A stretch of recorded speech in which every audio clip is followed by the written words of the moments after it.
குழந்தைக்கு டிசிப்ளினே இல்லைன்னு சொல்ற பேரண்ட்ஸ் நிறைய இருப்பாங்க. ஆனா பிரச்சனை குழந்தைகிட்ட இல்ல, பேரண்ட் கிட்ட இருக்குன்னு சொன்னா நம்புவீங்களா?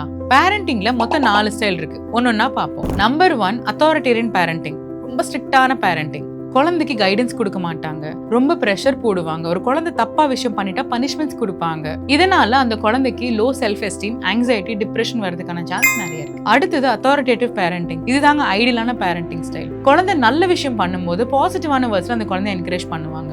இதனால அந்த குழந்தைக்கு நல்ல செல்ஃப் கான்ஃபிடன்ஸ், செல்ஃப் எஸ்டீம் கிடைக்கும். மூணாவது பர்மிசிவ் பேரண்டிங். ரொம்ப சாஃப்டான பேரண்டிங். ரொம்ப ஜென்டலாவே இருப்பாங்க, ஆனா டிசிப்ளின் அப்படின்ற விஷயத்தை டீச் பண்ணவே மாட்டாங்க. இந்த மாதிரி வளர்ற குழந்தைங்க இண்டிபெண்டன்ட்டா இருக்க மாட்டாங்க, செல்ஃப் டிசிப்ளின் ரொம்பவே கம்மியா இருக்கும், பிஹேவியர் ப்ராப்ளம்ஸ் கூட வரலாம். நாலாவது அன்இன்வால்வ்ட் பேரண்டிங், அதாவது இக்னோர் பண்ற ஸ்டைல். இதுதான் வர்ஸ்ட் டைப் ஆஃப் பேரண்டிங். குழந்தையோட நீட்ஸை கண்டுக்காம கம்ப்ளீட்டா அந்த குழந்தை இக்னோர் பண்றது. இதனால அந்த குழந்தைக்கு poor academic, social issues, behaviour issues எல்லாம் வரும். இதுல நீங்க எந்த மாதிரியான பேரண்ட்ன்றத கமெண்ட்ல ஷேர் பண்ணிட்டு, இந்த வீடியோ யூஸ்ஃபுல்லா இருந்துச்சுன்னா உங்க ஃபேமிலி அண்ட் ஃப்ரெண்ட்ஸ்க்கு ஷேர் பண்ணுங்க.